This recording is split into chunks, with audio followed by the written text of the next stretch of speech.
estoy cansado y débil por mis cargas y siento que en la angustia me perdí, aún así yo espero en el silencio, sabiendo que regresarás por mí. Si estoy cansado y débil por mis cargas y siento que la angustia me perdí, aún así yo espero en el silencio, sabiendo que regresarás por mí. Tú me levantas sobre las montañas, tú me levantas en la tempestad.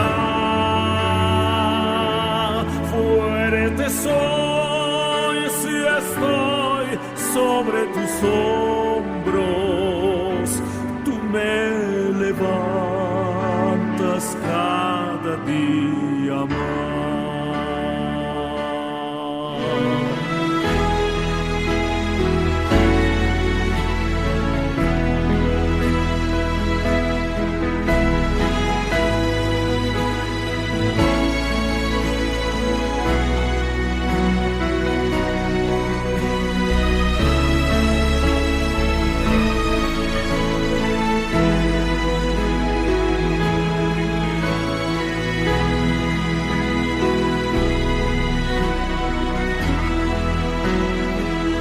Tú me levantas sobre las montañas, tú me levantas en la tempestad. Fuerte soy si estoy sobre tus hombros, tú me levantas cada día más.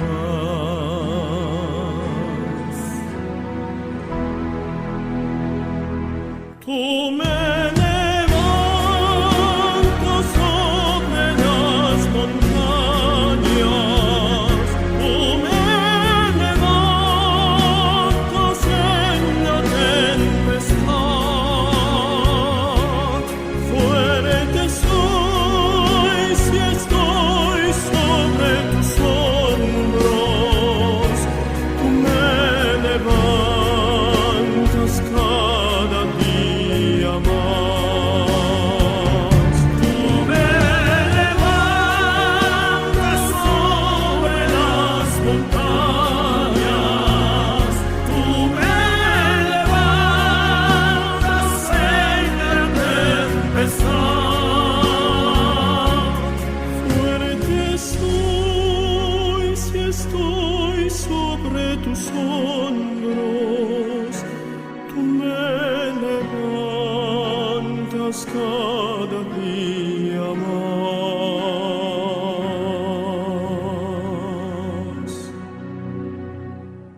Tú me levantas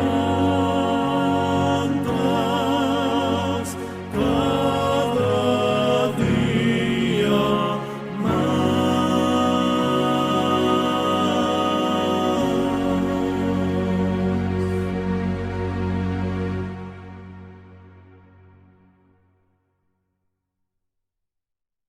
Invito a abrir sus Biblias en el libro de Eclesiastés, capítulo 4, versículo 4.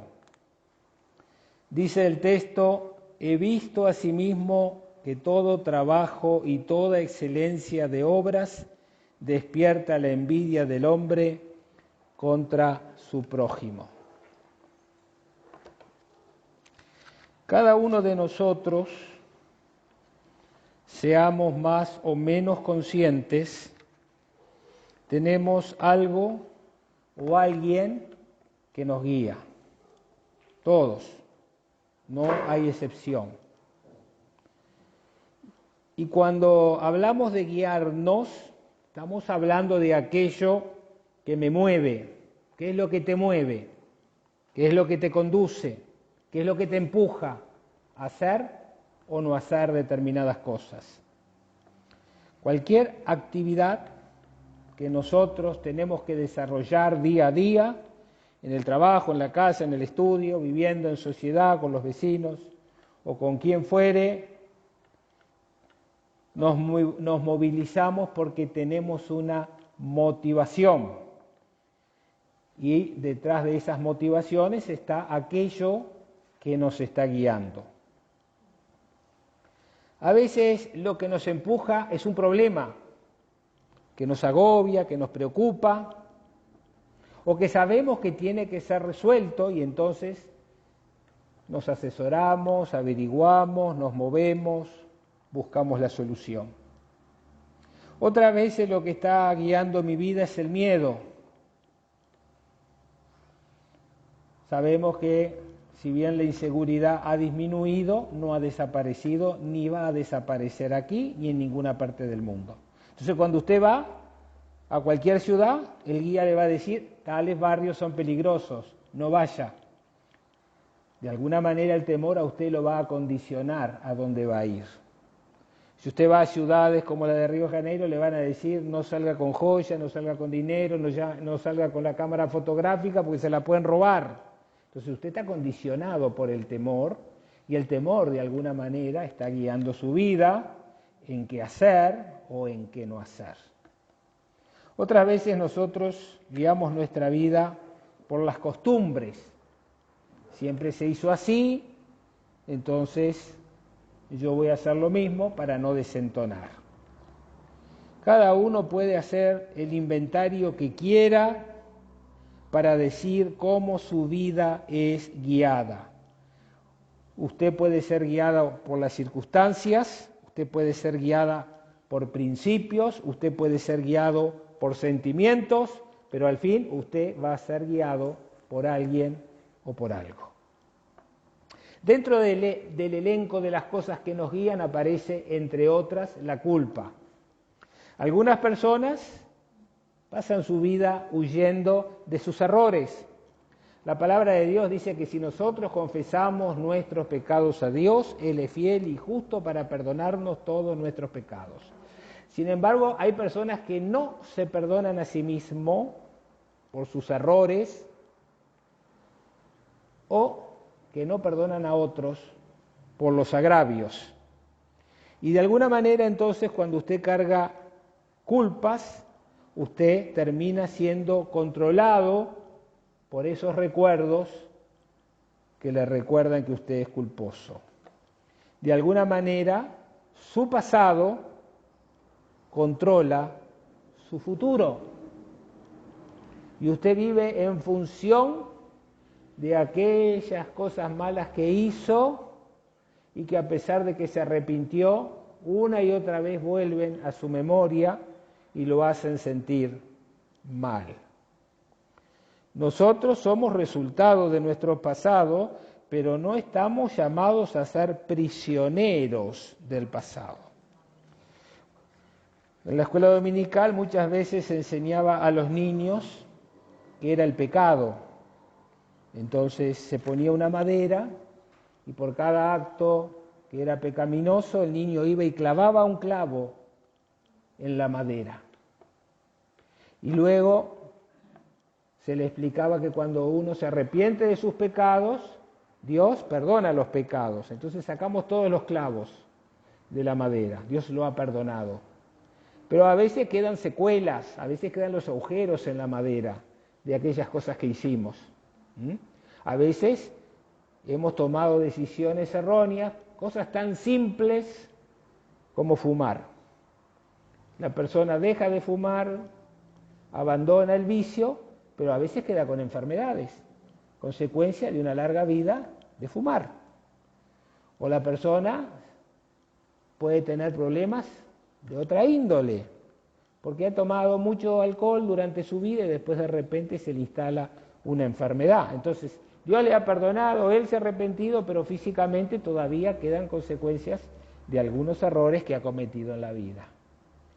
Pero no podemos culparnos del pasado. Si nos hemos arrepentido, la Biblia dice que Dios te perdona y olvida. Entonces, ¿qué tenemos que hacer? Orar para que Dios nos ayude a olvidar, para realmente sacarnos esa carga de culpa que sigue pesando en nuestros corazones. Cuando Moisés era joven y pertenecía a la familia del faraón, ve a un egipcio golpeando a un esclavo judío y mata al capataz. Él quería solucionar los problemas de Israel a su manera. Impulsivamente asesina a un hombre que, aunque era criticable lo que estaba haciendo, estaba dentro de las órdenes del faraón. Sin embargo, ese hombre, después que pasa un largo periodo de relacionamiento con Dios, dice la palabra de Dios en Números, capítulo 12, verso 3, cómo Dios obró en el corazón de Moisés. Y la Biblia da esta descripción de Moisés muchos años después. Y aquel varón Moisés era muy manso, más que todos los hombres que había sobre la tierra. Dios perdonó su pecado, Dios restauró su corazón, Dios obró en su mente y en su corazón y lo transformó en un hombre manso, en el más manso que había en la tierra. Por eso nosotros decimos y creemos que toda persona puede rehabilitarse, puede cambiar, puede modificar su conducta, no está inexorablemente condenado por toda la vida. Este hombre había cometido un delito gravísimo como era el homicidio, por lo cual tuvo que huir de Egipto. Se tuvo que enterrar 40 años en el desierto. Y en aquellos 40 años en el desierto apacentando ovejas, Dios le habló, Dios lo moldeó y Dios lo preparó para el propósito que tenía para Moisés, que era conducir al pueblo de la esclavitud a la libertad. Pero para eso Dios trabajó a solas con él. Y él cambió su manera de pensar, él cambió su escala de valores, él reconoció que no podía hacer las cosas de Dios a su manera, sino que tenía que hacer las cosas de Dios a la manera de Dios. Y eso es algo que todos nosotros tenemos que aprender. A veces queremos hacer cosas para Dios a nuestra manera. Y ahí vienen los conflictos, y ahí vienen los problemas, porque no hemos consultado a Dios para hacerlo a la manera de Dios. ¿Quién es experto en borrón y cuenta nueva? Dios. Dios puede cambiar su vida, Dios puede cambiar su conducta, Dios puede ayudarlo a salir del pozo en el que está si usted le busca. Si usted estudia la vida de Gedeón en el libro de Jueces, usted va a ver que Gedeón era un hombre muy tímido, muy temeroso, muy cobarde, y de golpe se vuelve en un hombre valiente porque en el diálogo, en la oración con Dios, Dios le muestra el propósito que tenía para su vida. Y él cumple genuinamente lo que Dios le manda, todo como Dios le manda, y obtiene la liberación del pueblo por medio de esa obediencia. El salmista en este salmo que hemos leído en esta tarde dice: feliz el hombre a quien su culpa y pecado han sido perdonados por completo. Si usted trae todos sus pecados y todas sus culpas y se arrepiente, Dios lo borra por completo, Dios lo perdona por completo. Entonces, ¿a qué usted traerlo a su memoria y angustiarse por algo que ya Dios le ha perdonado y ya ha pasado? Segundo problema que a veces guía nuestra vida es la ira y el resentimiento. Muchas personas viven en medio de la ira y en el medio del resentimiento. Se frustran, no alcanzan las metas de su vida, creen que no han recibido el tratamiento que merecían y entonces se cierran a cualquier cambio en su vida, y cuando se da la ocasión explotan, estallan y causan problemas a terceros inocentes. El resentimiento, la ira, los deseos de venganza, al primero que afecta es al que lo experimenta. Si en su corazón usted tiene ira y la mantiene por mucho tiempo y no la saca fuera de usted, si usted tiene resentimientos y no lo saca, si usted tiene deseos de venganza porque le han ofendido y no lo saca y habla con el que le ha ofendido, lo que va a pasar que el ofensor duerme, pasea y no se acuerda quizás de que un día le ofendió. En cambio, usted vive todo el día masticando la bronca, todo el día envenenando su sangre, todo el día recordando aquello que le hirió profundamente. Así que si alguien me hizo daño en el pasado, no es lógico que continúe haciéndome daño en el presente. Si me lo hace es porque yo resuelvo que me lo haga. Consciente o inconscientemente yo he decidido quedar fijado en ese pasado. Por eso el refrán dice, pasado, pisado. Job, en el capítulo 5, verso 2, dice, entregarse a la amargura es una necedad que lleva a la muerte. Porque esas amarguras conducen a enfermedades físicas, a dolores emocionales y al final, en algunos casos, hasta la muerte. Tercer problema que tenemos que manejar es el temor. Los temores son resultados de muchas cosas. Pueden ser resultado de una experiencia. De ahí el refrán, ¿no? El que ve que se quemó con leche, ve la vaca y llora.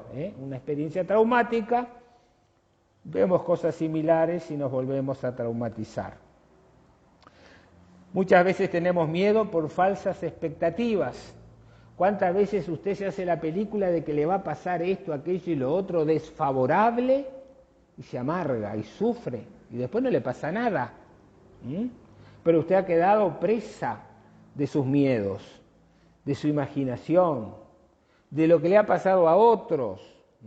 Entonces usted dice, no, tengo miedo. Algunas personas sintieron en la prensa que en 10 millones de vacunas AstraZeneca hubo 4 o 5 casos que tuvieron grandes problemas de salud. Entonces la persona decía, yo no voy a dar AstraZeneca, Uruguay las tuvo que regalar cuando las recibió, porque la gente decía, no, capaz que me va a pasar.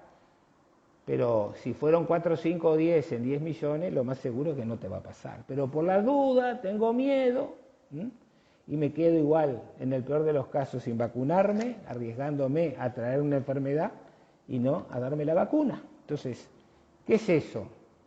Es el miedo. Nosotros hacemos muchas cosas por miedo. Porque a fulano le pasó, porque a mengano le pasó, y entonces vienen los rumores, vienen los comentarios y decimos, yo no voy a hacer nada, me voy a cuidar. Entonces aparece el factor miedo. Otras veces los miedos son aprendidos. Lo aprendemos en un lugar que tiene una disciplina muy rígida. Cuando el hogar es muy rígido, muchas veces los niños y los adolescentes desarrollan miedo que luego se mantienen a lo largo de su vida. Cualquiera sea la causa, no importa por qué usted tiene miedo. Cuando usted está condicionado por el miedo, usted pierde oportunidades en su vida. El miedo es como una cárcel que nosotros mismos nos ponemos y nos impide ser lo que Dios quiere que usted sea. Si usted va a Primera de Juan, allá cerca del fin, antes del Apocalipsis, Primera de Juan 4:18, el apóstol Juan dice, en el amor no hay temor, sino que el perfecto amor echa fuera el temor, porque el temor lleva en sí castigo, de donde el que teme no ha sido perfeccionado en el amor. Si usted ama a Dios y si usted sabe que Dios le ama, usted sabe que Dios le ha hecho promesas a usted, estaré contigo, te protegeré, te cuidaré. ¿Por qué temer? No es razonable vivir todo el día temeroso, porque yo sé en quién he creído. Y sé que es poderoso para guardar el depósito de la fe hasta el día final. El que comenzó en vosotros la buena obra, la perfeccionará. Por tanto, lleve sus miedos a los pies de Jesucristo y confíe, porque la propuesta de Jesucristo es que usted sea valeroso. Allá en Primera de Timoteo dice, no nos ha dado Dios espíritu de cobardía, sino de dominio propio. Entonces pídale a Dios que le dé dominio propio para dominar sus miedos, para no dejarse atenazar por los miedos. Quizás a todo el mundo le pasó el problema, pero usted confíe en el Señor. Nadie en el ejército en los días del rey Saúl quería pelear contra Goliat. Todo el mundo razonablemente decía, es un gigante, nos va a partir al medio, nadie quería ir a pelear con él. Y entonces aparece un peticito chiquitito que dice, yo voy a ir a pelear con él. Y Saúl quiere ponerle su armadura y le queda gigante, no entra, le sobra armadura. Entonces dice, voy a ir sin armadura. Un disparate. Sin embargo, él dijo, yo vengo en el nombre de Dios. Y ganó a Goliat. Los Goliat son los miedos que a usted lo dominan. Así que usted vaya en el nombre de Dios para vencer a los Goliat que aparecen en su vida con frecuencia.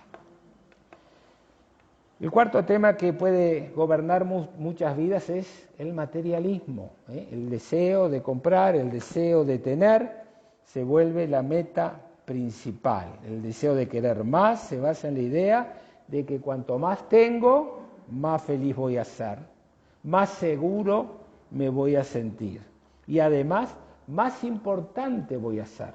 Vivimos en una sociedad que se mide su éxito, su importancia social por los bienes que usted ha logrado. No importa cómo, pero si usted ha logrado bienes, cuanto más bienes, pues más importancia le da la sociedad contemporánea.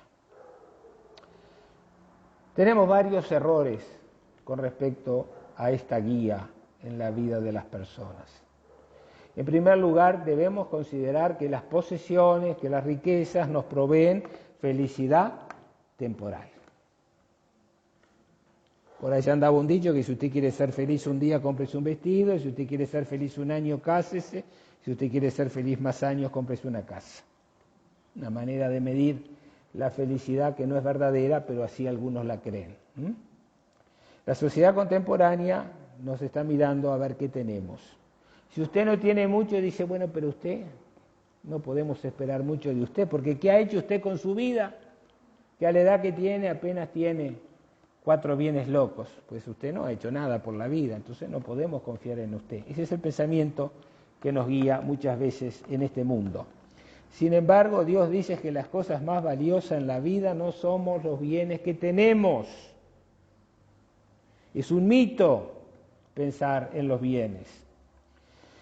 En Primera de Timoteo, al final, Pablo recuerda que las riquezas son inciertas. Cuando uno mira la historia económica del Uruguay y ve que cada 15, 20 años tenemos una crisis financiera, podemos ir recordando los ejemplos. En el año 80 teníamos un boom de la construcción. Consecuencia, muchas personas que trabajaban para la construcción trajeron máquinas del exterior, invirtieron todo el capital que tenía para producir más con vista a la construcción. Recuerdo un señor que se dedicaba a vender ventanas, que trajo una máquina de Alemania para hacer muchas más cantidades de ventanas y así volverse más rico de lo que era. Y de golpe vino la crisis del 82 y lo encontró a medio camino, sin haber pagado las ventanas, con una deuda y con poco trabajo. Conclusión, quebró. Entonces, y como esa persona, sabemos que en el 82 hubo un tendal de personas que quebraron económicamente porque se metieron en gastos pensando que le iba a ir bien y las circunstancias cambiaron y se encontraron con que tenían mucha deuda y poca entrada. Tenía un amigo, muchos años después, que me dijo, me voy a dar el gusto de mi vida, me voy a comprar un apartamento frente al mar. Y se lo compró. Y desde todas las habitaciones él podía contemplar el mar. Pero luego vino una crisis económica y no podía pagarlo. Entonces vendió un apartamento en Punta del Este, vendió un apartamento en la ciudad, vendió todo lo que tenía, pero aquello le tragaba la plata, y al final se quedó sin nada y se tuvo que comprar una casita con los pocos pesos que le quedaron. allá en la Costa de Oro y se tuvo que conformar con algo muy chiquitito porque sus sueños se derrumbaron como un castillo de naipes. Entonces, lo que él tenía, que era un buen patrimonio para su vida laboral, de golpe se evaporó. Y aquel sueño que acarició, de golpe se vino abajo. Y empezó de nuevo a remar con mucho sacrificio, con algo muy pequeño, después que podía haber estado más cómodo porque se acercaba a la vejez. Así que, si usted pone su vida a trabajar las 24 horas para producir mucho dinero y para poner la confianza en el dinero, se puede despertar un día y encontrarse con que empieza de cero porque no tiene nada. Eso ha pasado muchas veces a lo largo de la historia económica de los países. Cuando cayó Alemania en la Segunda Guerra Mundial, todos los que tenían marcos y habían hecho sus ahorros en marcos, de golpe se encontraron que no tenían nada porque el marco no valía nada. Y así ha pasado cada vez que hay una crisis a nivel mundial, donde usted tiene esperanza en una moneda y de golpe se encuentra que esa moneda ya es papel pintado. Yo recuerdo la última vez que fui a Argentina, me sobraron un montón de pesos argentinos y bueno, cuando venga la próxima vez los gastaré. Si llego a ir la próxima vez no valen nada.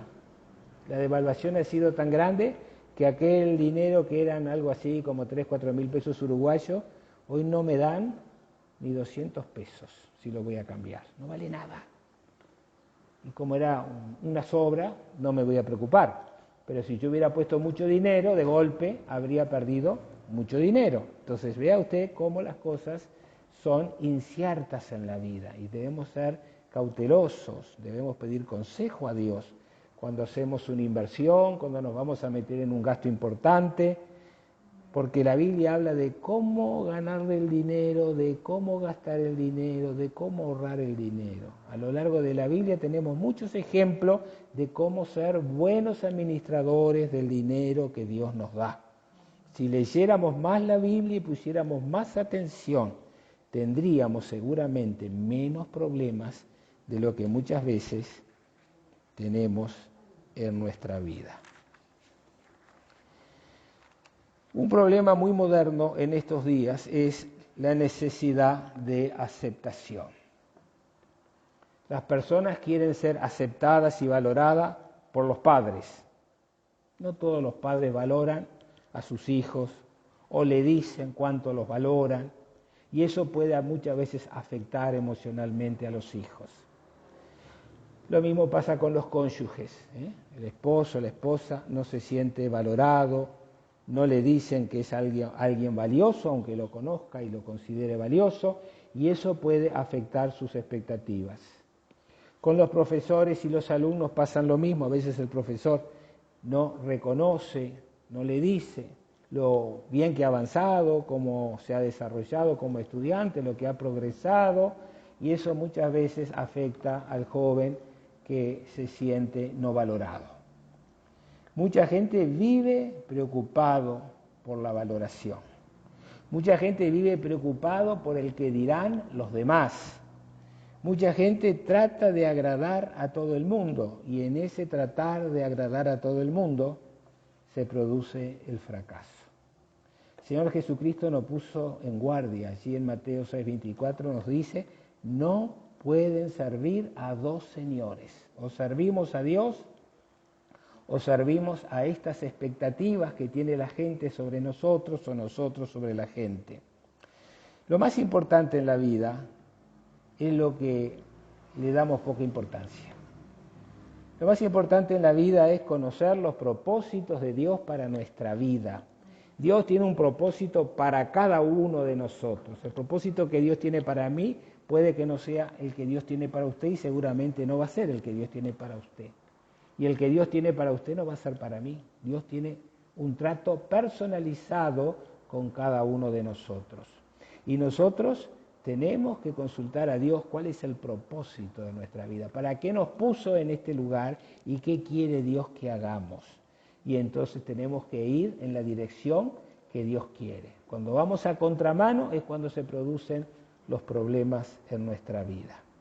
¿Hay beneficios de una vida con propósito? Ciertamente conocer el propósito de Dios para mi vida es lo que me da el verdadero sentido de la vida. es la persona que guía mi vida.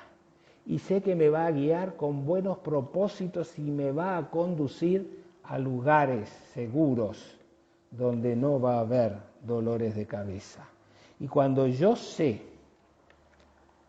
qué propósito tiene Dios para mi vida, y cuando yo sé que el que guía mi vida es Dios, entonces cualquier dificultad que aparezca por el camino, yo voy a poder soportarla, porque sé quién me llamó y a dónde me conduce. Si ustedes van a Isaías 49:4, dice el profeta: pero yo dije, por demás he trabajado en vano y sin provecho he consumido mi fuerza. Pero mi causa está delante de Dios y mi recompensa con mi Dios. A veces pensamos, ¿para qué he invertido mi vida en esto, en aquello, en lo otro? Pero cuando usted la ha invertido siguiendo los consejos de Dios, entonces usted sabe que ha hecho bien la inversión, aunque pareciera que no. Lo peor de la vida es vivir sin propósito. La propia medicina nos dice que hay personas que sobreviven a graves enfermedades porque tienen un propósito claro y definido. Y cuando usted tiene un propósito claro y definido en su vida, usted tiene esperanza, porque usted sabe que tiene una meta que Dios le ha puesto para que la logre.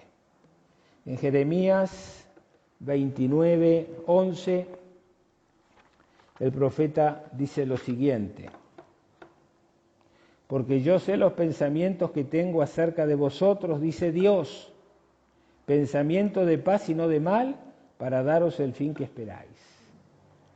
Dios siempre tiene a favor de ustedes pensamientos positivos, pensamientos de paz, pensamientos de progreso espiritual.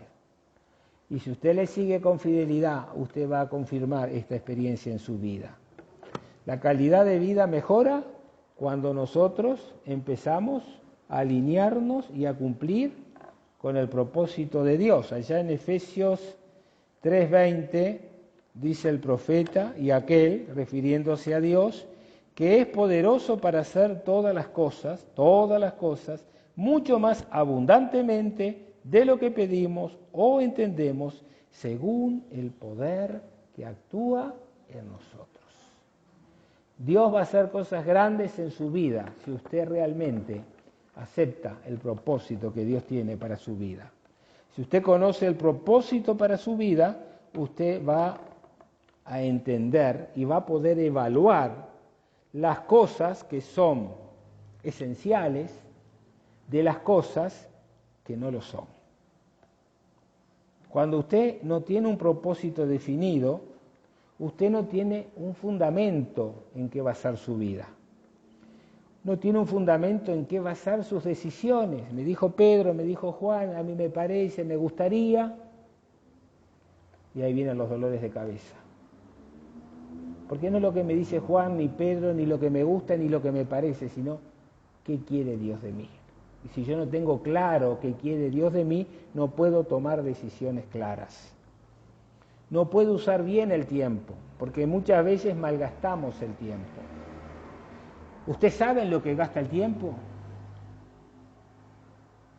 No sabe mucho en lo que gasta el tiempo. Hay una prueba muy fácil de hacer. Tome una hoja, desde que abre los ojos hasta que se acueste, y cada 15 minutos escribe en un renglón lo que hizo.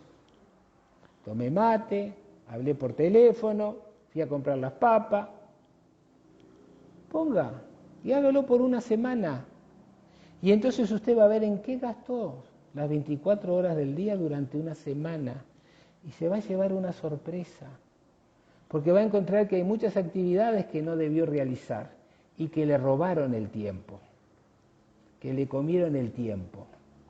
Dice, no tengo tiempo para nada. Es posible que no tenga tiempo para nada. Pero si usted analiza en qué gasta su tiempo, va a encontrar que hay cosas que no son esenciales y que por tanto puede no hacerlas y concentrarse en las cosas que son esenciales. Y también cuando no tenemos propósito, usamos los recursos que tenemos mal, porque no tenemos un propósito. Entonces lo usamos como nos parece, como nos gusta, en vez de concentrarnos en los propósitos que Dios nos ha puesto por delante para alcanzarlo. Cada vez que Dios le da un propósito, le va a dar los recursos para que usted alcance ese propósito. Así ha sido a lo largo de la Biblia en el trato de Dios con todos los hombres y mujeres de la Biblia. Cuando les ha dado un propósito, pues le ha dado los recursos. Cuando usted va a estudiar la vida del profeta Elías, Dios manda 3 años y 6 meses de sequía sobre toda la nación, con lo cual la nación se queda sin alimento, grandes padecimientos, pero Dios lo envía fuera de la nación. Y durante un periodo manda a los pájaros a llevarle carne para alimentarlo. Y luego lo manda a la casa de una viuda que era de una pobreza extrema. Cuando llega, la mujer le dice, me queda solamente un poquito de harina, un poquito de aceite, voy a hacer una torta y después me voy a morir porque no tenemos comida y no tenemos plata.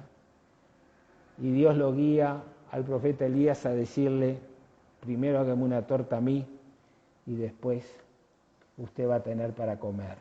Y la mujer obedece la voz del profeta y le hace una torta con aquel poco de harina y de aceite y de golpe es sorprendida.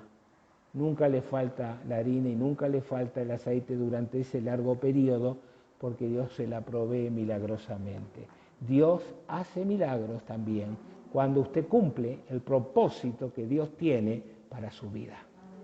Y Dios cumplió para Elías y para aquella mujer que lo recibió, que no pertenecía a la nación de Elías y que sin embargo le recibió con toda hospitalidad, le dio todo lo que tenía y Dios la compensó porque nunca le faltó a ella.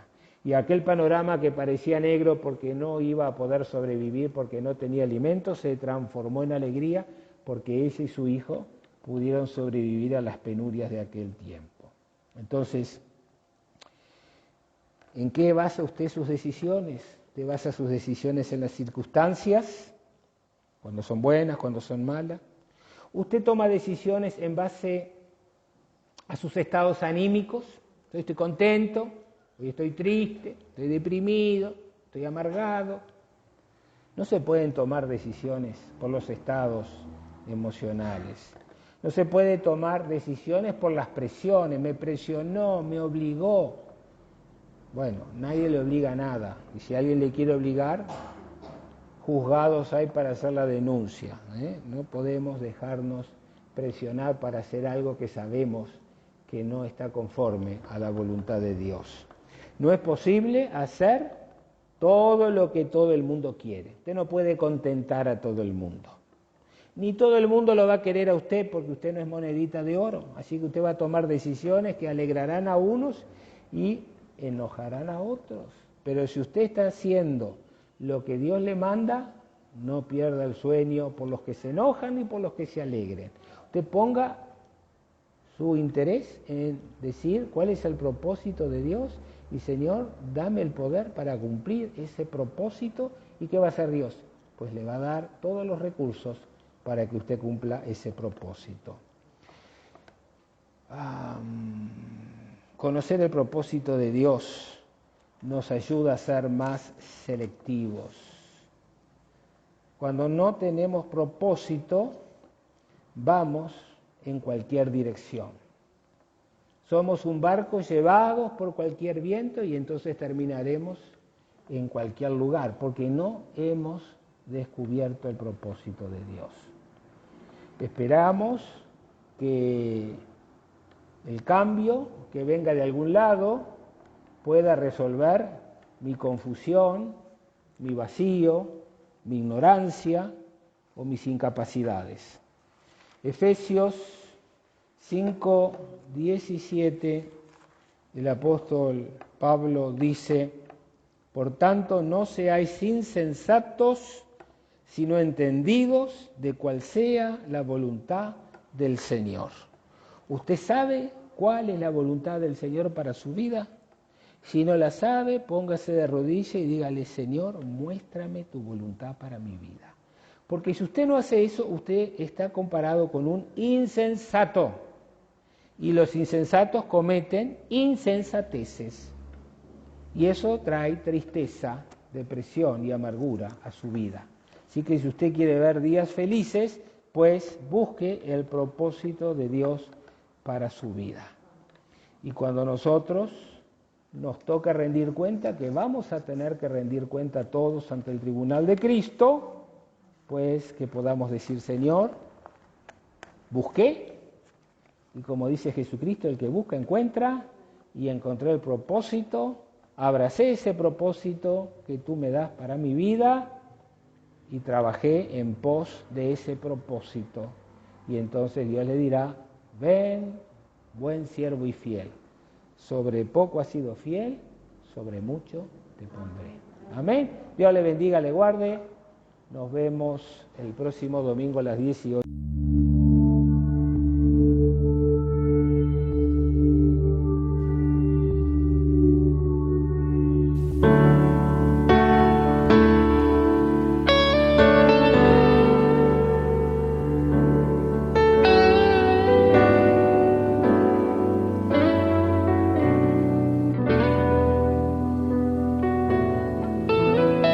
Sendas Dios hará donde piensas que no hay. Él obra en maneras que no podemos entender. Él me guiará, a su lado estaré. Amor y fuerza me dará, un camino hará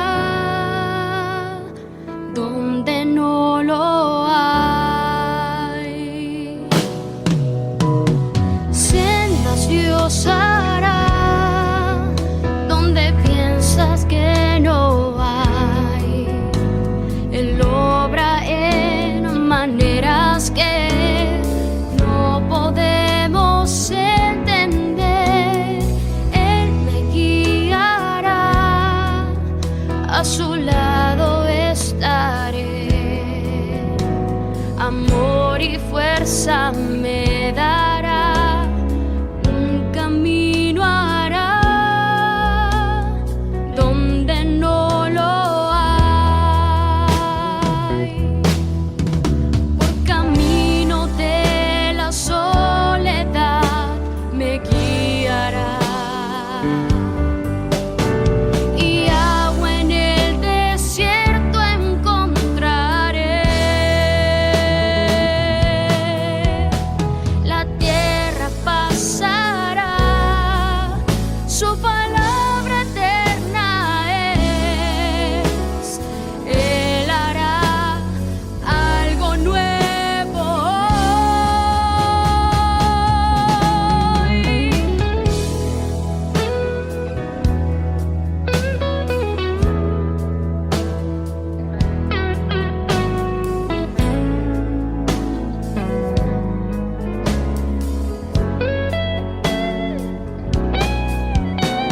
Sendas Dios hará donde piensas que no